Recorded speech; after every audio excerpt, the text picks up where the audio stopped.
Hello, welcome to Lookaround, the latest news for Cumbria and the south of Scotland.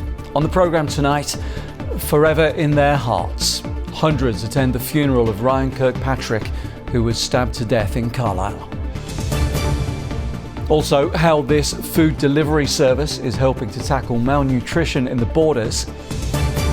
And I'll be speaking to the climber who's just completed 83 iconic ascents across Britain while cycling between them all and carrying all her own gear.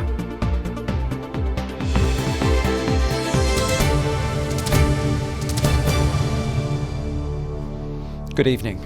Hundreds of people have paid their respects at Ryan Kirkpatrick's funeral in Carlisle. The 24-year-old was stabbed to death in the city centre last month. 13 people have so far been arrested in connection with his death. Matthew Taylor reports.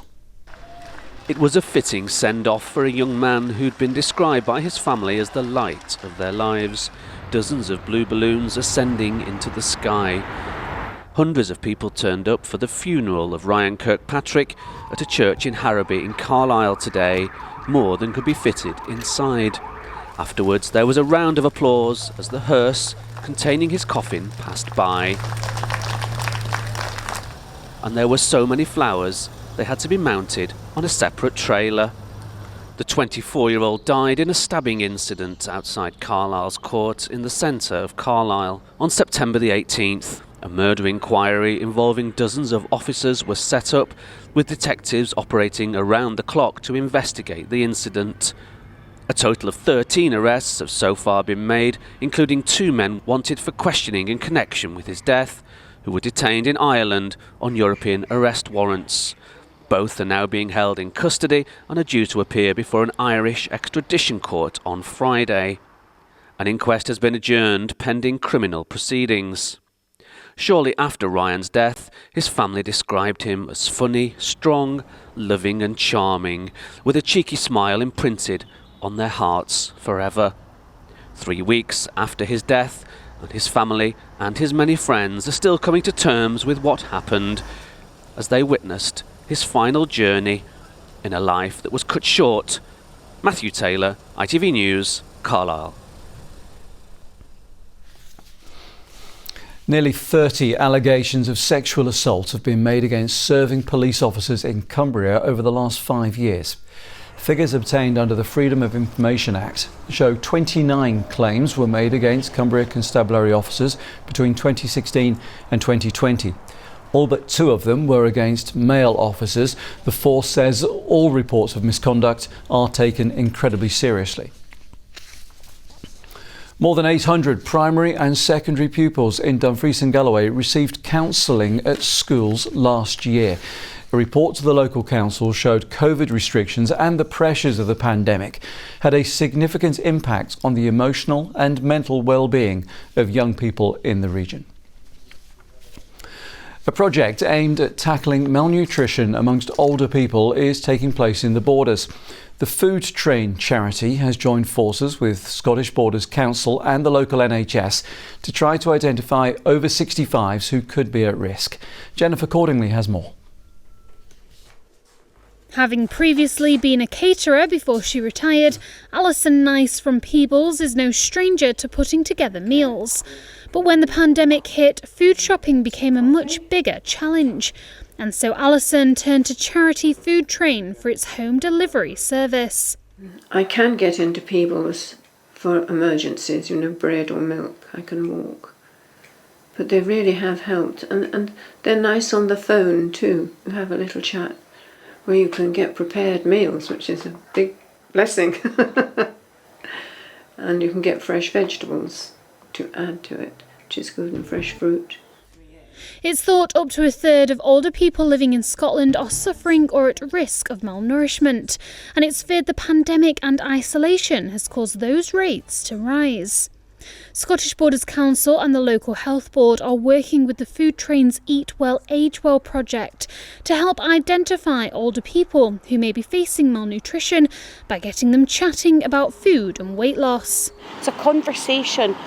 Why aren't you eating as much as you used to? Are you poorly? Or is it that you don't like the food that's being delivered? Because both of those can have huge impacts on your food intake. So a simple measure and a conversation can start that process that prevents malnutrition. During the peak of the pandemic, Food Train's deliveries were up 83%, supporting over 4,000 older people. The charity not only offers a shopping service, but also aims to tackle social isolation. Loneliness, isolation, they can affect appetite and how people feel about foods. And malnutrition is easily preventable and treatable if it's detected early. So if we're able to do that, it helps improve quality of life for older people, and it puts less pressure on health services. And it shouldn't be happening in the 21st century in a country like Scotland. So we really need greater awareness. This is the first alliance of its kind in Scotland. Organisers hope it will help to build a true picture of the scale of the problem across the country. Jennifer Cordingley, ITV News. Carlisle United's former head coach, Chris Beech, has said he is disappointed that things haven't worked out after he was sacked by the club. His departure follows a disappointing run for the Blues, which has dragged them towards the relegation zone. In a statement, Beech said he was proud to have led United to the top of League Two in December, but appreciates he is ultimately accountable for success and failure. The club is yet to find a new manager. The ITV Evening News continues after us with your national and international headlines. Coming up at 6:15 tonight, the scathing report into the government's response to the coronavirus pandemic. We will have details and reaction. The Queen walks with a stick as she celebrates 100 years of the Royal British Legion. And could it be you? Countdown to the biggest lottery jackpot in British history. Would you join me for those stories and more at 6:15? School children in Carlisle have been taking part in celebrations ahead of the Queen's Platinum Jubilee next year. Youngsters at Bishop Harvey Goodwin Primary planted a sapling as part of Her Majesty's Green Canopy project, encouraging people right across the UK to grow and plant more trees. Andrew Misra reports. A tree that stands for something special, representing Carlisle as the UK prepares to mark the Queen's 70 years of service. We were absolutely delighted we were chosen. It was quite a surprise and we feel very honoured. We all share the same planet. Our children are very conscious of what's going on in the world and they want to have a beautiful, safe environment for everybody in the future. The Queen's Green Canopy initiative encourages us to plant a tree for the Jubilee. Do you know what a canopy is? Her Majesty's representative in Cumbria hopes that by helping the environment, we can help ourselves too. We need more trees in this country, there's no doubt. And if we can help mitigate global warming in our area, I think it's really, really important. We know for mental health purposes, greenery is good. People have missed it who've not had this opportunity in urban environments. That opportunity is being taken now during tree planting season. The focus on young people rooted in a desire to leave a sustainable legacy.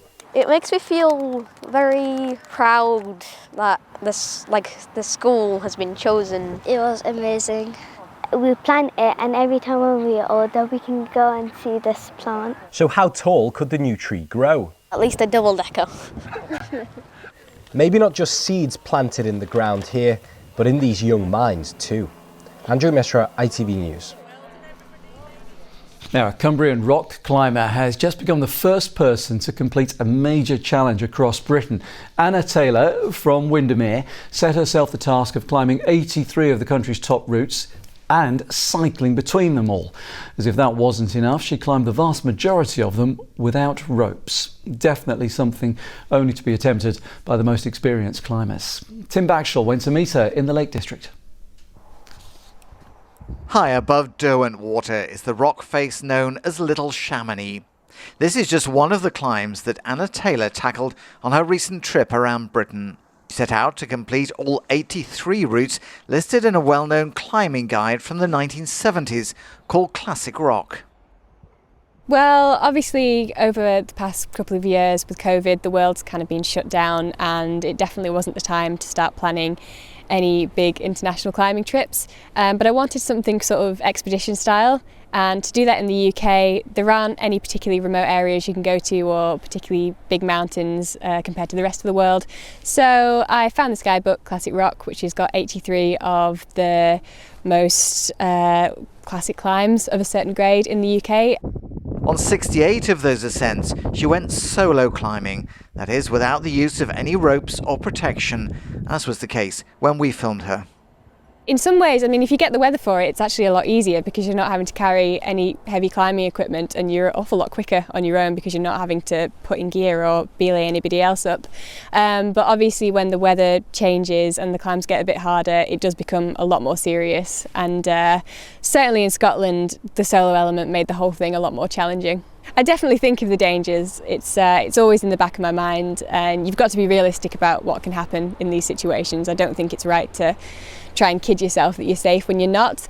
But I think it's very similar to sort of driving or scrambling or maybe something like skiing. You know, it's you're aware that if you make a mistake in this situation, it could have very bad consequences, but you're confident enough in your own ability to be pretty sure that that won't happen.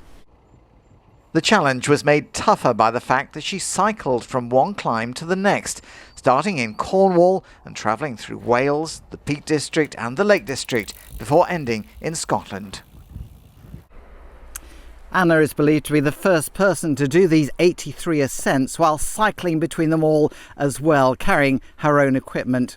It's taken her 2 months, and during that time she's climbed 33,000 feet and cycled 1,500 miles.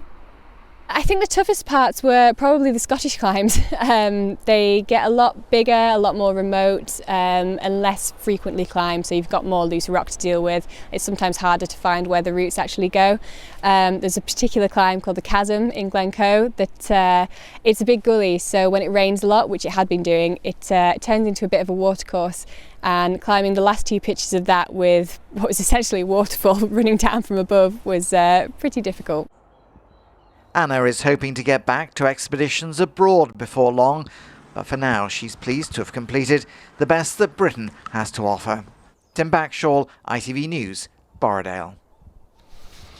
It is worth saying again that Anna is very experienced, and rock climbing without ropes, even with ropes, should only be undertaken by those who really know what they are doing, whatever the weather.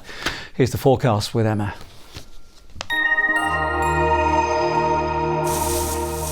Ooh, I love a hot shower, me. And a minute shorter than usual. What a legend. United Utilities sponsors ITV Border Weather.